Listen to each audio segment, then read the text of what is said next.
This is The Fabulist. I'm Joel Pilger, and I'm diving deep into the intersection of creativity and commerce with little more than my curiosity and a microphone.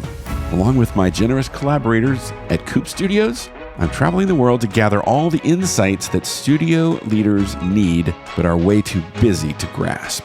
I'm talking to the motion makers, the fable finders, the storytellers. If you're running a disruptive enterprise in motion or animation, live action, sound or music, experiential, I'm here to celebrate you for not merely participating in the industry, but for reinventing it. Because the future isn't just coming at us, it's being created. So let's get after it. This episode today is part 2 of a conversation that began with John Lepore and Ryan Summers almost a year ago, where we talked about the topic, and I got to get this right. The topic was the end of the beginning of motion design. So this is part 2 of that conversation. I'm stumbling over my words a bit because I accidentally misquoted the title as the beginning of the end of motion design. And on social media, some people freaked out and said, no, say it isn't so. So we're back with a part 2. Why? Because that earlier conversation was one of the most listened to episodes we've ever had here on the podcast. So part 2, you're in for a treat because these two fellas are some of the smartest guys I know in the industry.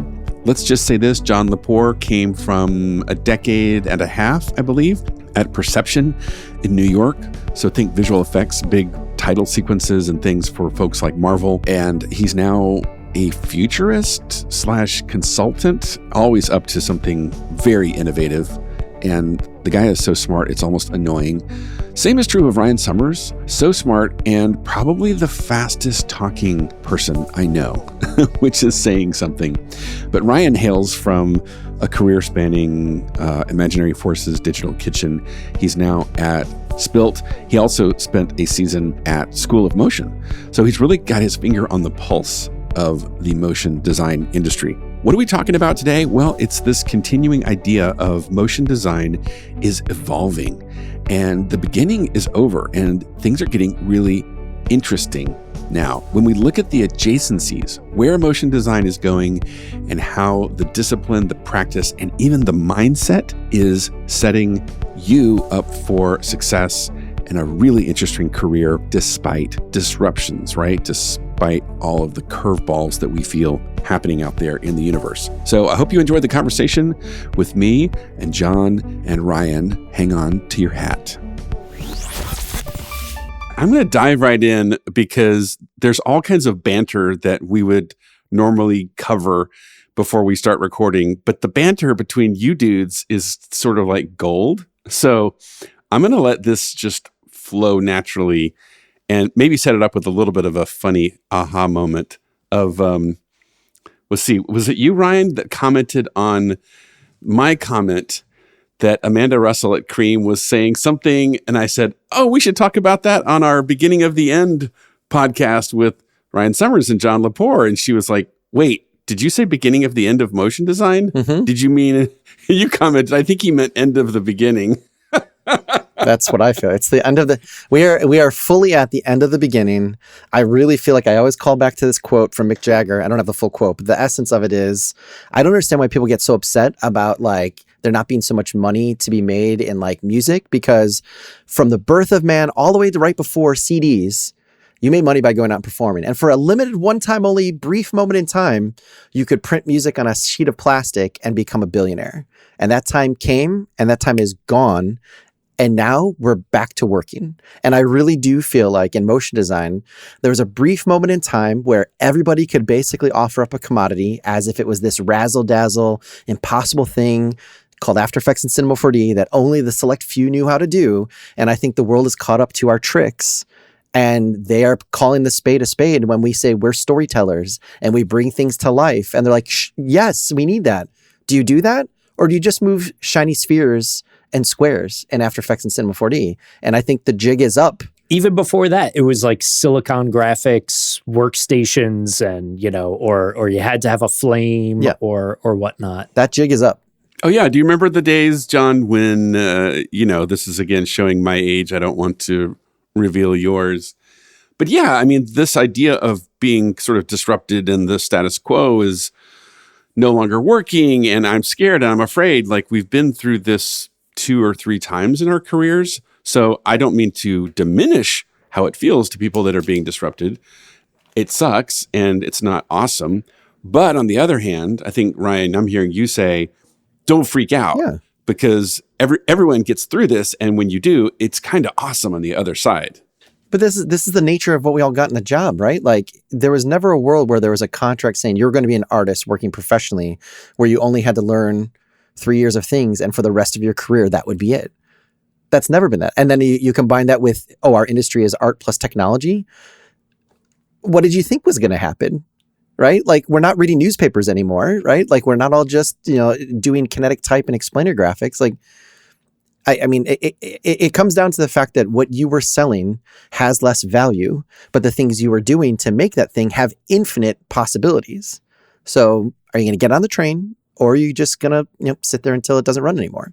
So each of us is no longer doing what we were doing in a previous life. But what's that pace like for you guys? Like, when you think back, would you say as recently as 10 years ago, you're not doing what you were doing 10 years ago? Or do you feel like, no, it's more like a year ago?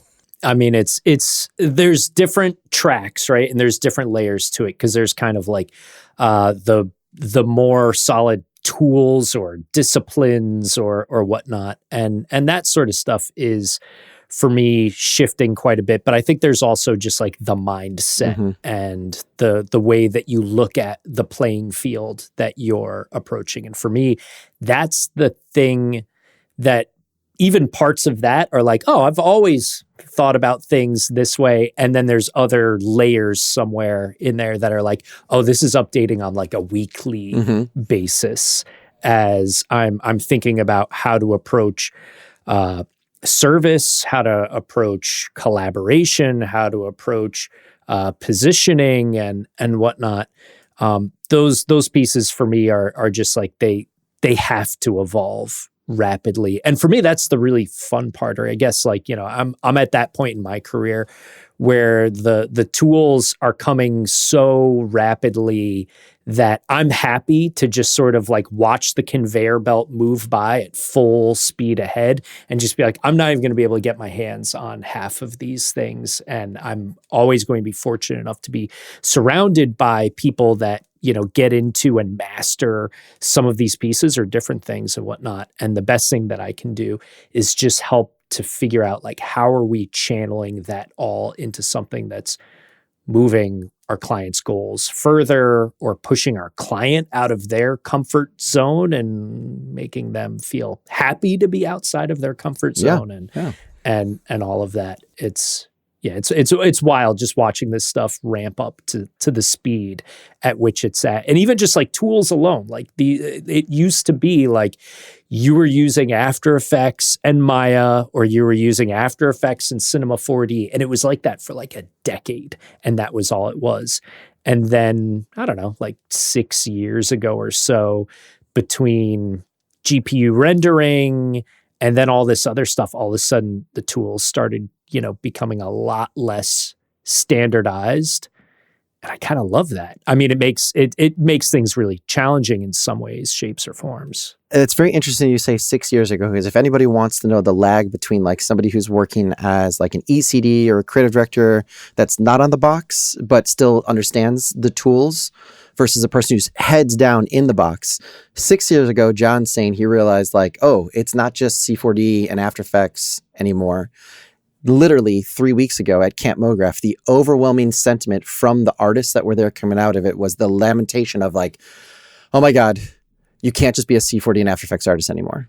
So there you go. Like that 6 years lag between somebody like John, who's sitting out on the bleeding edge, living in that world, still understands how to make the work, but is out there. And then if you want to know how long it takes, there's the difference. Like for it to hit the rails of like, oh, there's so much more stuff I've got to be able to do. Holy cow.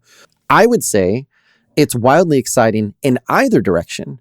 Because if you're the kind of person who's like, you know what, I just want to do my own thing. What can I do from these tools to do my own thing? Well, you know what? You can do so much more now as one person. Joel, I won't say what we talked about yesterday, but one person with some of these new AI assisted tools, what you could do to compete on a level against an entire studio, strip away the whole question about ethics. Sooner or later, AI tools will be figured out. Whether or not you agree with that, that's not the conversation. But what we saw yesterday, what one smart person using a bunch of different tools, plus their 20 years of experience in the current tools we have and their creative mind could do competing against the industry stalwarts and winning.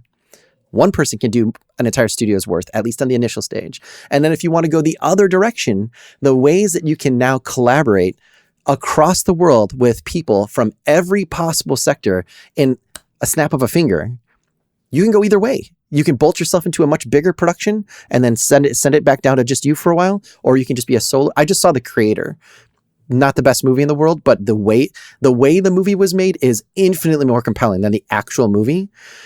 Gareth Edwards made an $80 million movie that legitimately looks better than a $300 million Marvel film with an FX3. That's what everybody's talking about. The camera choice had nothing. An FX3 is like a $4,000 camera. The quotes are like, oh, this guy made a Marvel-sized movie with something you can buy at Best Buy. That has nothing to do with it. He was a VFX artist who completely flipped the script on how you do it. He went out and shot everything. Nothing green screen, nothing virtual, edited his whole movie, and then went to ILM and said, here's what you're going to do. In this shot, I need 3 robots. In this scene, I need a big tank. And he already had all the designs, and they only made what they needed. Completely changed the way you make films. So in my mind, how this isn't the most exciting time in the world for anybody other than people who just want to sit down in After Effects and do explainer videos or kinetic type, I don't know how you can't not be excited right now. So there's a secret to, like, there's a special formula to what happened with The Creator that is a huge thing for me and the way that I've approached my career. And it's something that I think because of the, we're all talking about this through the context of like motion design, right? And to me, that's a discipline that has some really incredible, like universal, like sub-disciplines baked into it already that can be applied elsewhere. And so what Gareth did in making The Creator was he took all of this brilliant insight and understanding that he already had from being a on-the-box visual effects artist and was able to let that inspire the process and the workflow that he used to make this film. And that is how you get to a, $80 million film that looks like a $300 million film. And I feel like everyone in this space of motion design has a opportunity to look at all these sub-disciplines that they've accumulated. Because like with motion design, it's like, well, I know like, timing and keyframe easing and, typography and vector design and a little bit of photo compositing and 3D and all of these different things. You can take many of those or sometimes just one or two of those components and you can put them into your duffel bag and walk out of the motion design community and walk into numerous other adjacent communities who need things like typography or information design or layout design or whatnot, and bring these other aspects to that space. And you will immediately be aggressively more proficient. And you'll be able to do that, $80 million that looks like $300 million in these other spaces. And I always want to encourage motion designers to look for any opportunity that they can, especially because it's such a sort of like nomadic freelance sort of culture. If you're just ping-ponging between the same like 6 or 7 New York or LA motion design studios or shops, like you're just getting the same experiences, you're working with the same kind of clients, you're having the same kind of often crummy relationships with unappreciative clients and whatnot. You're valued as a commodity, right? Yeah.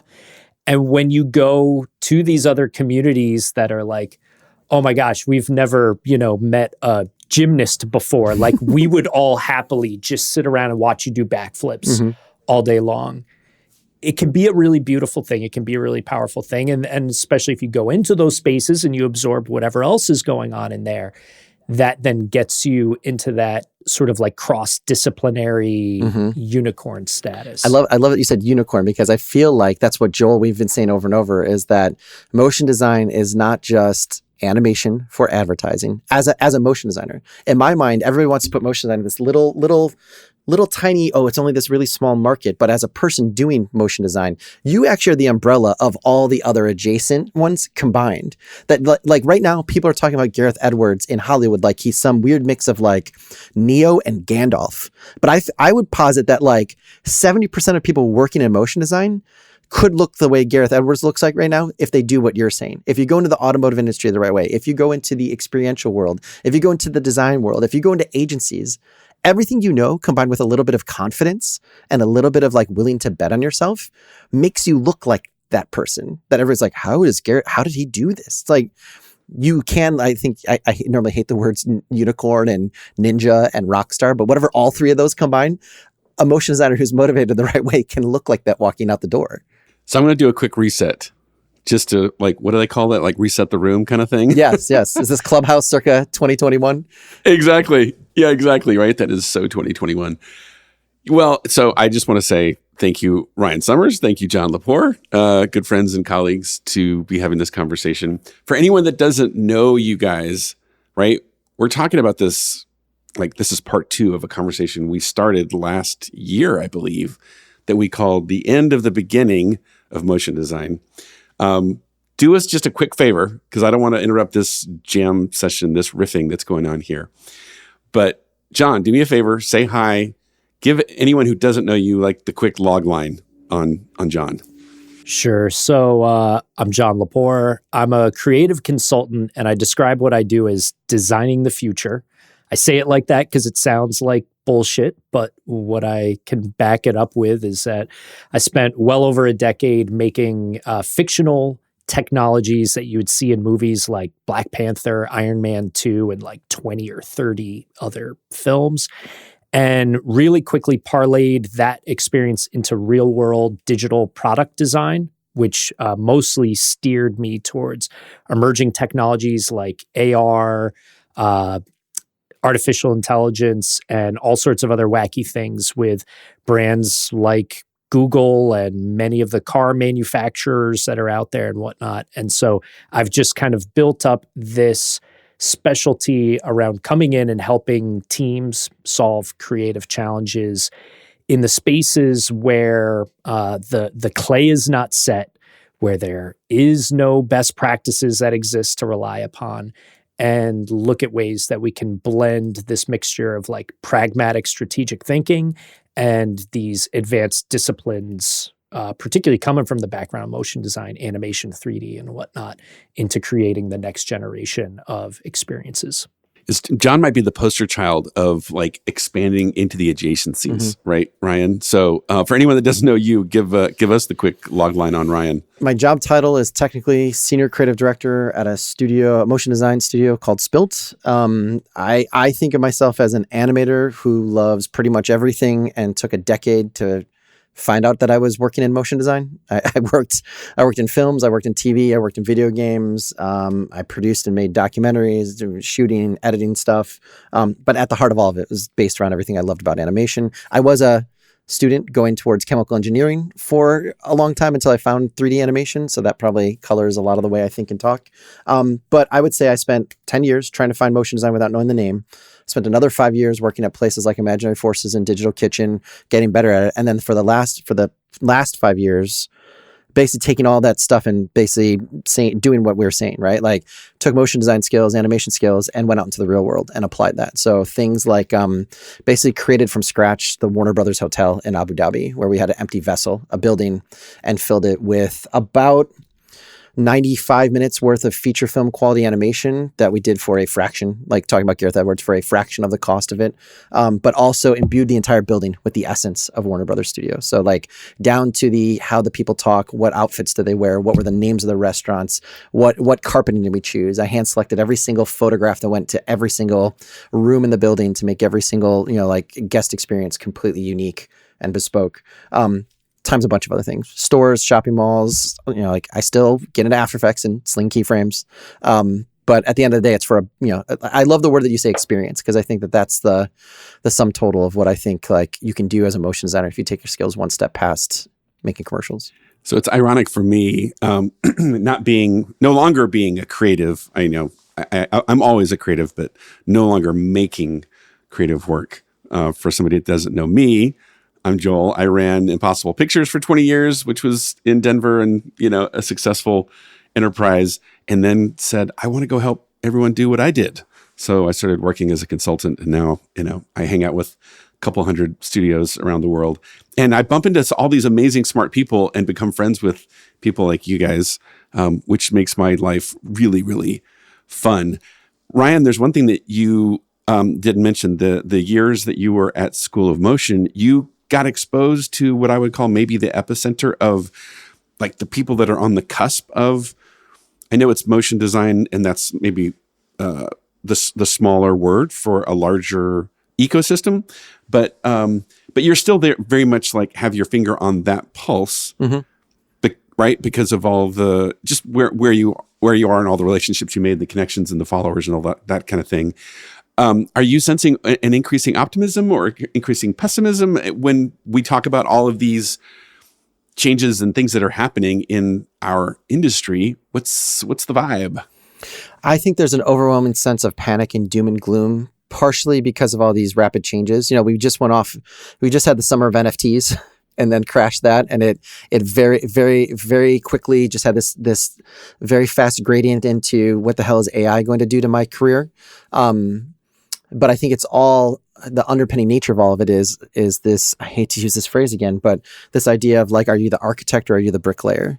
And there are a lot of people who are like, how dare you even say I should have to be an architect, but don't call me a bricklayer either. So I think that's always had this underlying tension, I think, in the industry, at least for the last 6 to 7, 8 years of rapid influx of people coming in through tools. Like the access, the low cost of tools and hardware combined with the fairly cheap and all-encompassing training that's out there created this flood of people who did not come through art or design, which is great. I love the fact that the doors are open and help perpetuate that at a place like School of Motion. But I also think that people view the entire industry through the prism of the tools that provide their career versus the true value underneath that of what they're offering. So I think there are shining bright lights of people who are leading the way, but I think there's also just a lot of pessimism, a lot of fear. I think there's a lot of people who have become comfortable that see that comfort being shaken up, that don't necessarily enjoy the friction that could create the possibilities. So yeah, I think I think it's actually a good thing, because that's always been the thing holding us back, is being a very tools-based entryway into the career.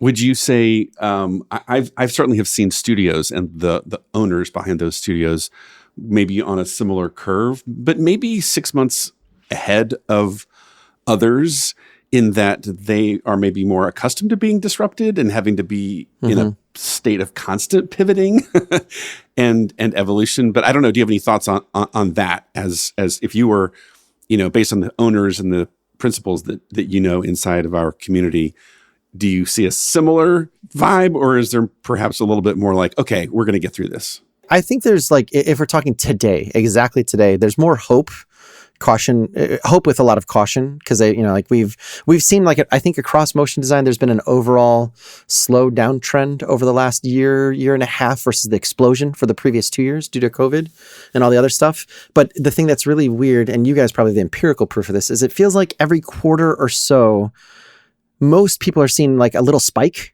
that is this, oh, we're busy again. Cool. It's back. And then it slowly trails off. So it has this, I think there's a lot of hope, but there's this insidious nature of like, have we hit a bottom? Are we being priced out? Are the big guys coming for our lunch, and are the little people knocking on our door, the 1-man, 2-man shops? That's always been there, but I feel like it's a lot more acute right now. I think there are some studios who are just used to, like, I love the way John defines himself, because you're almost future-proofing yourself by saying I'm designing the future, right? Like baked into that job title is like, hey, I'm always going to be 2 steps ahead of everybody else. So, I think naturally we want to hope that that's a brighter future and not like a dismal one. So I think there's just I think, John, you said this, like, you're kind of always operating at a high level of optimism.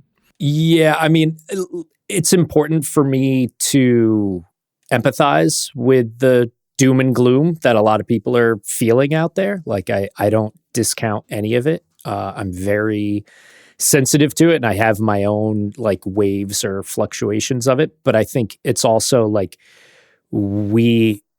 everybody collectively needs to perpetuate the positivity moving forward. Like we need to generate it.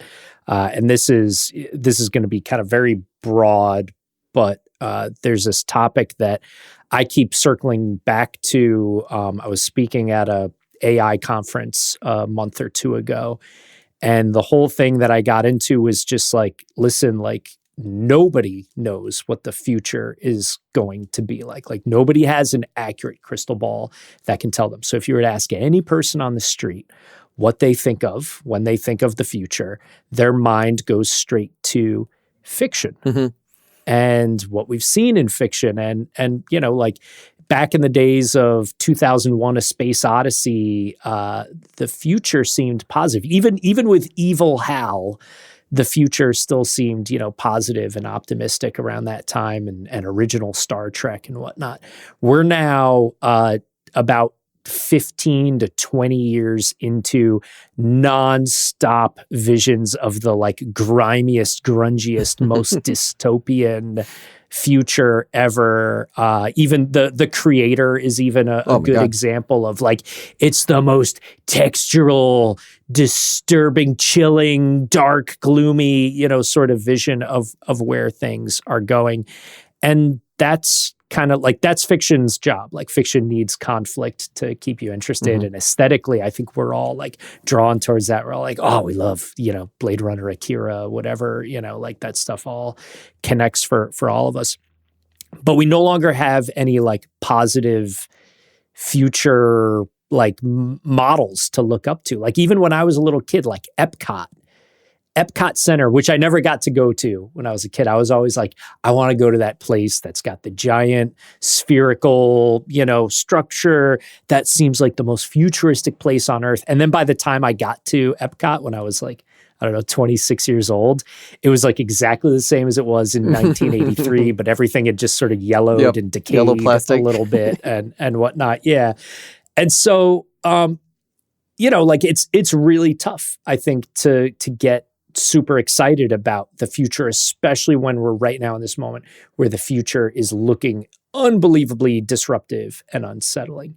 But there are some beautiful things that could come from it. I got to give a shout out to my wife's aunt, sent me a message after sitting by a campfire with her and my mother-in-law. And my mother-in-law was very vehemently like, all this evil crap is coming to take away everyone's jobs and it's going to grind us all down. And I was trying my best to put a little positive spin on it, but not doing the best job. My wife's aunt sent me a video of Bernie Sanders getting into it. And I was expecting Bernie to be like, you know, like, yeah, AI and robotics are the devil. And he was saying there are some beautiful opportunities here. Like, but we have to choose the beautiful opportunities. We have to look at these things and say, are these a way for, you know, the fat cats to get richer? Or is it a way for everyone to finally accept a 4-day work week or things like that, right?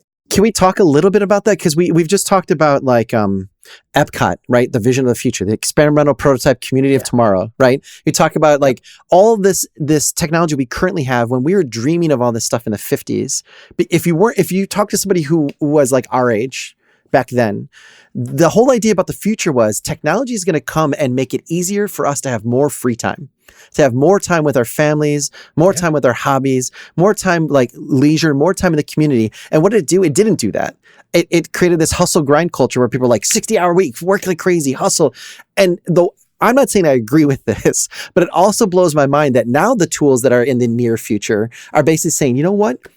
You might not have to work as much. We have to figure it all out. We definitely have to figure it all out. Like, but like AI may take a thing that would normally take you a week to do. You may be able to have AI assisted tools that either let you get more iterations at it so it's closer to your vision, or probably just make it take a lot less longer. So that future that everybody agreed to in the 50s when they're like, oh yeah, I can't wait for Epcot to be real, because if you went to those different like all the different like exhibitions at Epcot, it was all about how, you'll have self-folding robots for laundry. You'll never have to do laundry again. Yeah. Oh, you'll have food that like all of that stuff. It was like, that's what the future, we don't think of it that way because we weren't alive there. We think of jetpacks and flying cars and like all that stuff. But it blows my mind that now we're like, oh, maybe some of that stuff, like where you could actually see your kid before 8:00 because you have tools that help you take care of some of that. Like now we're fighting against that. Now it's like, no, I want to work my 60 hours a week, man. Like, don't take it away from me. Like, it's I don't know if that's a very American centric thing or just the culture of living in this like VC funded startup technology world that you watch Social Network and you watch all these crazy TV shows. You're like, that's the life. That's what we have to go through. But the dichotomy between the two blows my mind a little bit. It's really easy to imagine that the evil forces will steer this stuff away. Instead of it giving us more free time, it will just be with the time that you've already been expending, you're going to do 10 times as much. Yeah. I will just say, I think there is something for us to be self-aware of, that there is a certain amount of American bubble that we live in. And I discovered this by spending 2 weeks in Copenhagen. This is maybe a couple months ago. And I realized, it's different here. Like there's an underlying pervasive culture and mindset and vibe and energy that was really different. And it made me pause and reflect. And when I came back to the States, especially here in New York, it's like, oh yeah. So we should at least acknowledge that. Yes. and maybe question it, right? Which I think is what you're asking, Ryan. I have a list that I could do very quickly just to prove like here are the actual things I'm excited about that I think I could do in less than 30 seconds. And I'm excited to see if John has any of the similar things on like his list of like, this is the stuff I'm super excited about. Can I just do a lightning round? Just like, here's the stuff. This is perfect. Go. Okay. So there's a new tool coming out. I've talked to a couple of people working on it, coming out of beta very soon called Simulon that feels like the real deal in terms of being able to take an iPhone with a camera and essentially live stream anything you can possibly think of that's a rigged CG character. It catches reflections. I don't know exactly how it's doing everything. It's creating shadows, and everything will be editable after the fact, but it's basically like a VFX studio in a box that you basically can see on set on the day, and it's made for both consumers and prosumers. Look up Simulon. It'll blow your mind. Everyone's talking about this, but I want to like couch it in a totally different thing. Everybody's saying motion design is dead. MoGraph is dead. Blah, blah, blah, blah, blah. Yeah, I totally go against that because all you have to do is look at the Sphere that's just opened in Las Vegas. Not like it's very cool. Like great, whatever you want to joke around about U2. Look at the pitch deck that just came out for how much they are charging for the graphics to go on that they make internally most of the time. $450,000 for, I think, 1 day takeover. That is just a handful of minutes of the inventory per day. And it all has to be motion design. It's not live action. It's not a camera moving through space. And then go and watch the U2 stuff. And somebody wants to tell me motion design is dead? No way in hell. No way at all. Interactive tools. There's an amazing amount of interactive tools that if you're scared about After Effects leaving or all the knowledge you have from Cinema 4D, look up Spline, look up Reeve, and then look up Project Avalanche for Unreal. Not just because it's trying to be the new After Effects, but because it has hooks to live broadcast, where you can basically have Cinema 4D with state machines that you hit a button or you listen to things and it will broadcast out live to, like a broadcast truck or to like, an actual real world set interaction. And then two other really dope things. There's an amazing new Disney robot that literally looks like Star Wars robots for real that does not look like it's rickety and falling over. It literally moves and acts. It's completely freestanding, completely balances itself, but it wakes itself up and it pops up and it looks like something from like a Pixar animator working on Star Wars. Totally real. Just came out today. You got to find it. And then the last thing I think is super dope is Toy Story did this really cool simulcast of a game for NFL recently where they were taking Hawkeye vision tracking, a bunch of sensors built into people's shoulder pads, and basically put on the same game that was going on for real in like Andy's Toy Story room with like Buzz and Woody rooting for it. And it was all live. And it had this like the smallest of little like issues with it, but you could legitimately watch it and be like, holy cow, this is the future. Like I can see robots playing real games, like just crazy amount of things. So that's I guess it was maybe longer than 30 seconds, but those are the things I'm excited about today. I love it. I know we're short on time, so which is fine because we can always come back and do part 3 and part 4 and so on as we roll. But John, what's got you pumped, excited? I know you're going to pick up his Ryan's NFL thing right off the bat. Yeah, so I wrote a piece on LinkedIn and on Twitter about, that NFL Toy Story experience to me is like it's just like step zero of what the future of so many pieces of broadcast entertainment are going to be once we have like full three-dimensional capture and awareness of this stuff.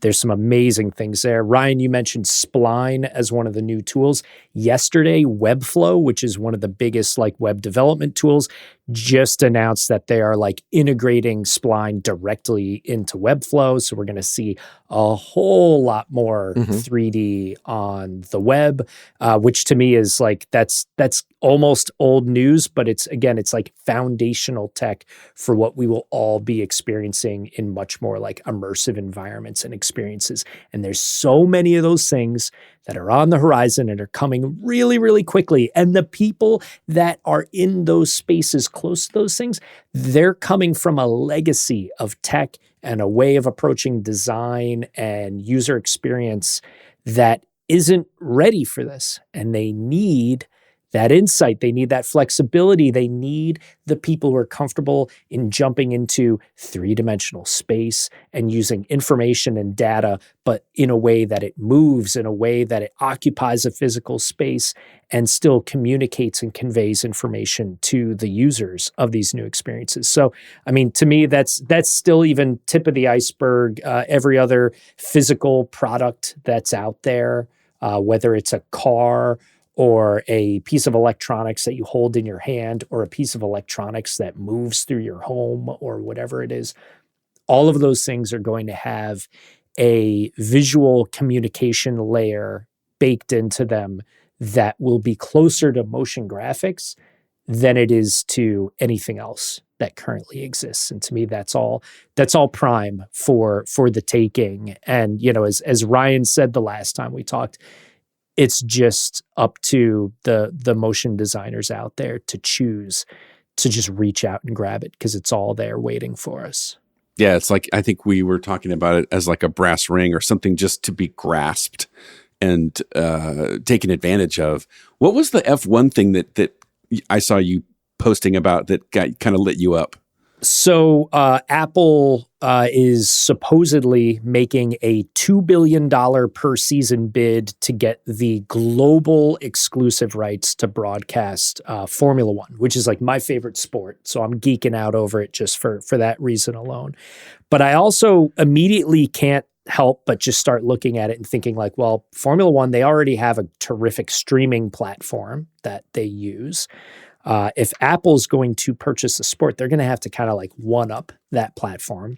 And then I start looking at this Toy Story broadcast, this Toy Story NFL broadcast, where they're able to take a live football game and generate it as like 3D animated toy characters running around the field in real time. It's really cool. It's really interesting. And it lays the groundwork for like, well, what if a football game could be broadcast and produced this way, but the players look like the real players? Like, it just looks like it's totally photoreal, but you have this infinite control over where the camera can be. Can I see every play from the player's point of view? Can I see from the ball's point of view? Like, can I have Christopher Nolan directing the game for me while I'm watching it, right?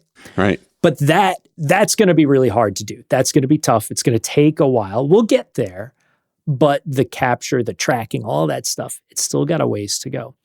Formula One, cars are really easy to track. They're all static, physical, hard body objects with like, the wings open and close and the wheels turn and the suspension compresses. But that's a lot easier than making a sports superstar's face, transition between natural expressions and emotions and whatnot, right? And so cloth and fabrics. And cloth and fabric and all of that. And so I think there's a pathway for Apple to step up. And I've had, since posting about this, I've actually had a couple people that may be associated with relevant entities that I'm mentioning here. There's an opportunity to really easily create a broadcast that is effectively like a video game engine, the Formula One video games look amazing because, again, that's also stuff that's really easy to render and make look super realistic. That stuff could easily be broadcast as a live real-time game. You could maybe control the camera yourself. Maybe it allows for more complex control and views over a sport that's also really hard to see from like, a dozen static cameras that are arranged around a racetrack. But then once you start thinking about like, well, put that into a Apple Vision Pro headset and the possibilities just become like absolutely mind-numbing, whether that's like, okay, now I'm going to really feel what it is like to be in one of these vehicles, or whether it's I want to have the entire racetrack taking up the floor of my living room and I want to be able to step over it like Godzilla and then look in closer at any of the detail or the action that's happening. There's some really amazing possibilities there. And so, yeah, sorry, this is me like geeking out super hard because this is like the convergence of like 3 or 4 of my wheelhouses, right? But I love this stuff. I love these opportunities that are all here. And I love that this isn't fantasy. This isn't science fiction. There's tangible pathways to make this all happen and to make it real.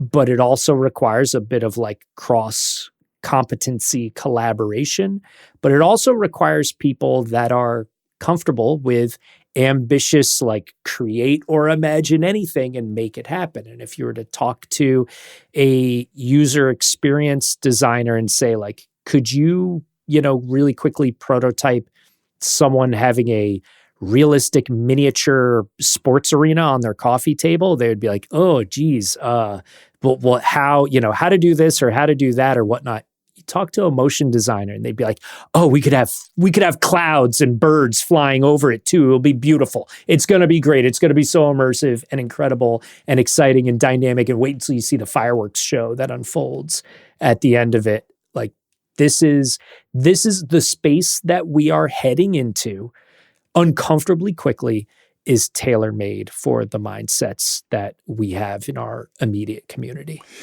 I'm just now experiencing this fresh thought called John experiencing an F1 race, not in the past tense, not here's what it would have been like if you were driving that car or something, but no, here's what it's happening in real time. Oh, you want to switch from this driver's POV to this POV, and it's all this 3D real time, whatever, experience. That's really interesting because it makes me think of how different it is when we as humans come together in real time and we experience moments as opposed to watching replays, stories, things that are in the can.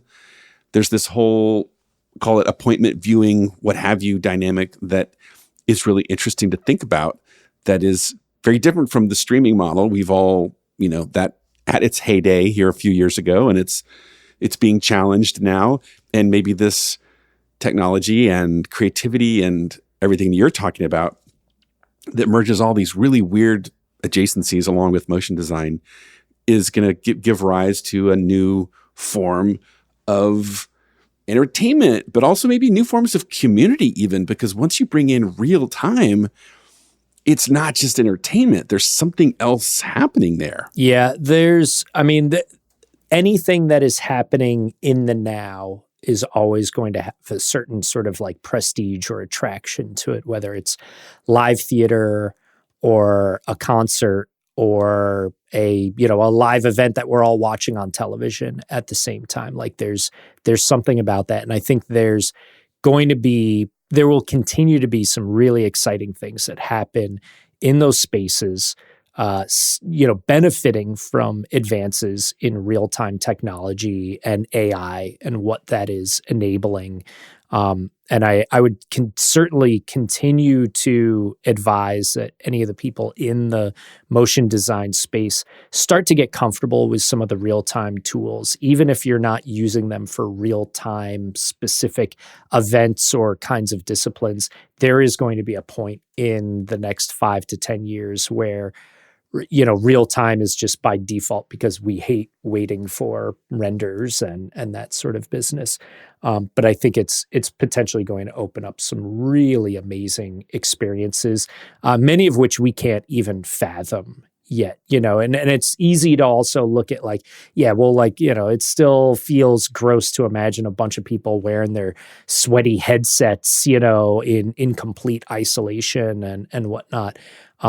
But that's going to be a temporary kind of experience, and the tech and the gear and everything will continue to advance. The experiences will become more fluid, and our culture will sort of like reshape itself around these things. I mean, the film and streaming and all of that is significantly less precious to the youngest generation right now because they're enamored with things that their friends or peers have captured themselves on mobile devices that didn't exist 15 years ago, right?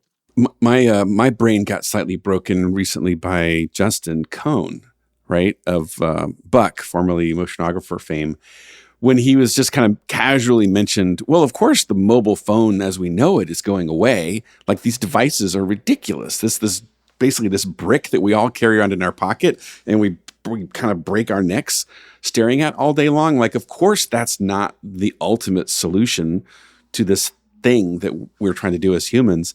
And that blew my mind because, oh, right, there's so many things that we think of as ubiquitous, as, quote, standard or state of the art. And I think to your point, well, it's all shifting and there's something that's going to replace it. We're going to look back later and be like, well, of course that's what it became. Of course that's what it, but right now we just think, oh, linear. The phone is going to keep getting smaller and thinner.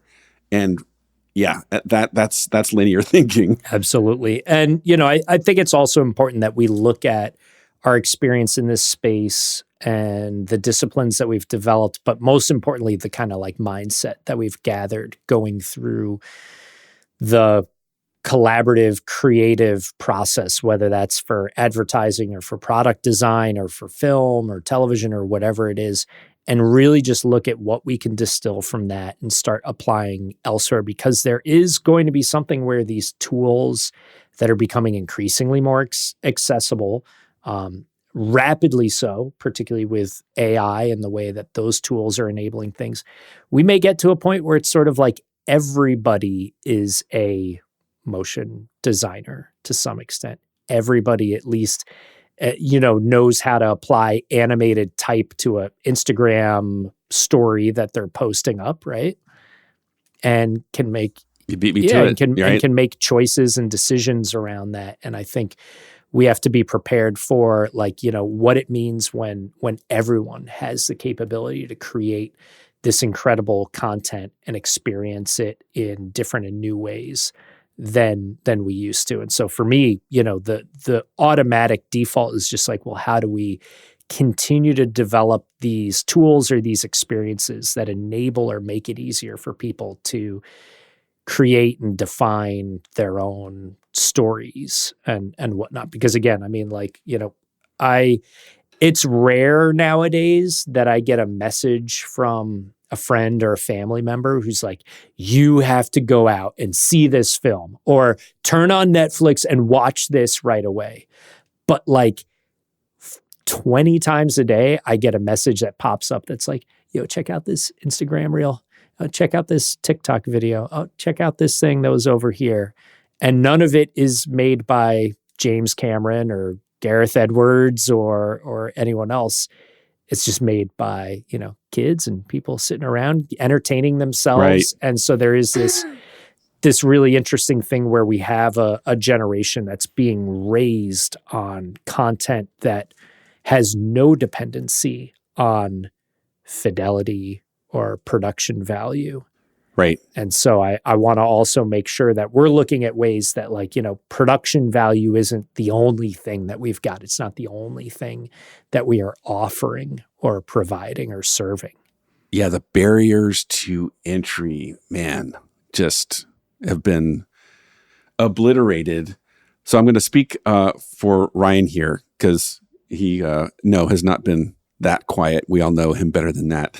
he had to bounce, but he did text me and say, "Sorry, I had to bail, but that was too much fun." That was all caps even. So, John, let me ask you this maybe wrap up question, because I think you said an interesting word back there when you said mindset, right? And what's the encouragement, or where would you point somebody that says, "Oh, that's interesting. You didn't talk about skills, disciplines, learn this software program, that kind of thing. You said there's a mindset that's going to serve us well." Where would you point somebody? How would you encourage them to go down that rabbit hole? So there's a bunch of different sort of like layers or dimensions to it.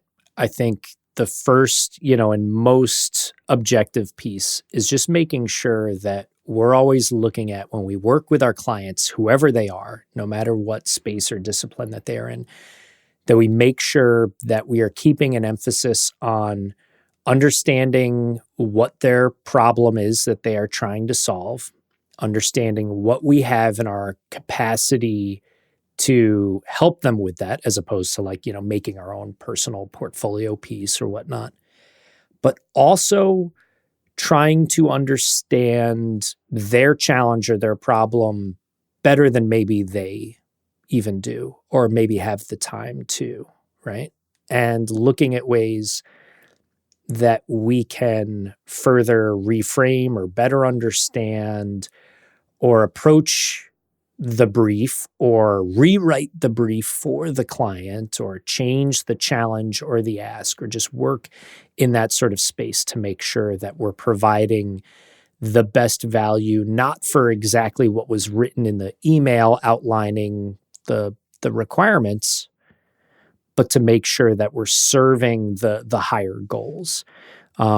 And that alone, can become its own like martial art of just getting inside the mind of the client or the mind of an organization, or understanding, the different personalities that are in play or your different stakeholders or whatnot. But I think it's really critical that we always be thinking about that. And there's ways that motion design hard skills can even apply to that. Like I spend a lot of time in projects and with teams where we're sort of like, if we have to make the case for changing the brief, which sometimes can be like an uncomfortable, or potentially it feels like you're challenging your client or whatnot. But when you can present that information to them in a way that's very easy for them to absorb and understand, like that's what we should be using our skills for, right? Like that's how you make advertising or storytelling or whatever it is. You are preparing and arranging information. If that's done through a really thoughtful deck or a series of animations or information and studies, but instead of them being packaged as like, well, here, read these 8 white papers, instead, like we can sort of make a lo-fi explainer for you that just breaks down like why we should be approaching this project in a different way. Those are all really powerful things in the process. And when you can get that to land with a client, your value is just gone through the roof, because you are no longer, a executor or pixel pusher. You are really getting to the core of the problems that, again, many clients don't even have the time to fully absorb or understand what it is that they're going through, and to be able to provide that guidance. It's a really powerful thing. And so to me, that's so critical to what we do. Should be thinking about that throughout every bit of your process, because it will also, as you're doing the work, as you're doing the hard work and you're designing the pixels or you're setting the keyframes or whatnot, when you have those bigger picture concepts in mind, it ends up making everything else that goes into that project that much clearer and more precise. Us creatives, we like almost every single creative I know has a difficult time not like over convoluting things just in our own expression of like, I want to do this, I want to add in this technique, I want to flex, this aspect of I'm really good at this, component or whatever. And when you can take a breath, really understand the core challenges and what's at stake here. That often, sometimes it means editing down the work, actually taking things away, or maybe even investing less time into a project, which sounds counterintuitive, but it puts you on the pathway towards a clearer result. And then from there, like once you can do that well, like you don't have to do that in motion design. You could do that anywhere. You could do that with interpersonal relationships. You could do that with, accounting. You could do that in any other aspect of your life. I'm having this thought because you were sort of describing what I call the journey from order taker to expert, right? That in our careers, we're on this evolving journey where people come to us and we're not just executing, we're not just pushing pixels, right? We're being respected as an expert because of what you just described. And I was having the thought that something else I love exploring more and more these days is this idea that innovation and efficiency are sort of opposites, right, on a spectrum. And for someone at a company, a brand, whatever, to go outside and hire you, John, or hire some studio or some animator or something is inherently is inefficient, right? They're actually going outside because they're willing to compromise efficiency for something else called innovation. Like, what could we do if we brought in a real expert? And as an expert, you're probably going to shake things up. And it's okay to be inefficient sometimes and wasteful because you're exploring, you're trying. I'm thinking the days that you were doing inventing these futures, right, at perception and so forth, that was not a linear make us this whatever vision or technology of the future. And it's this, here we're at point A, get to point B, and we make our movie. So that's kind of an interesting thought. And then I'm wondering, is our industry maybe on a similar journey? And I mean motion design, but the larger industry of just content creators and so forth. Are we also on that same journey? We're all shifting from order takers to experts. It's, for me, I think that's just anybody's journey should be factoring that in. I love what you describe about that friction between efficiency and innovation. I recently had a wonderful experience.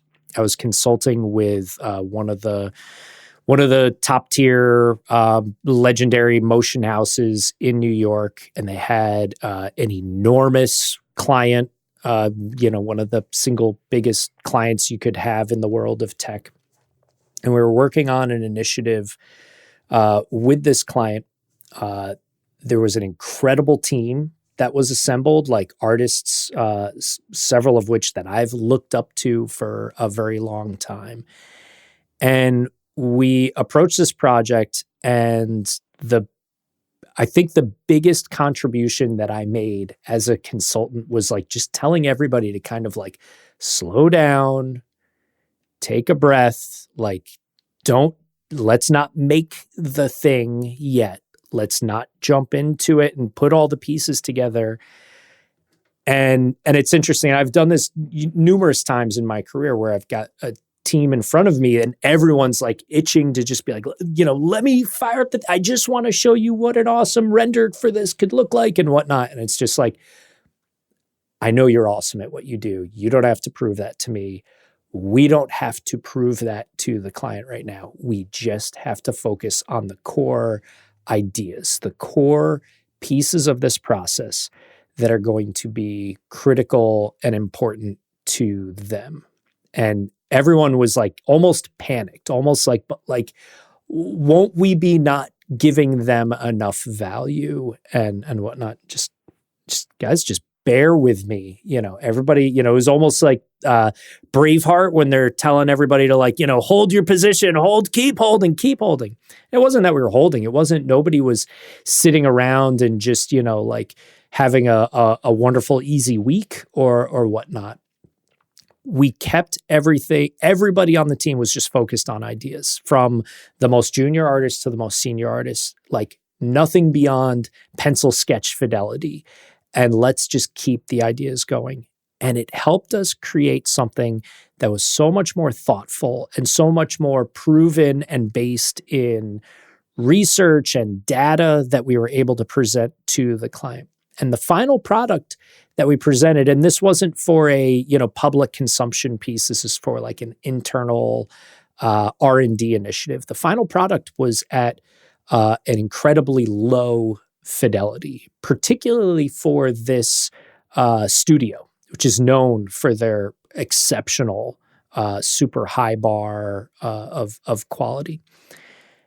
And the client adored it tremendously because they weren't there for the fidelity. And even the part of them that was like sort of there for the fidelity was like, no, the thought and the ideas and the strategy that has gone into this is so much more important. And we trust all of this work so much more because it has been proven to us. And again, the skills that were put into play, the actual hard, tangible work, a lot of it was like, let's make diagrams to explain the idea. Let's make, mock-ups and charts and graphics that show, why we're arriving at the decisions that we're arriving at.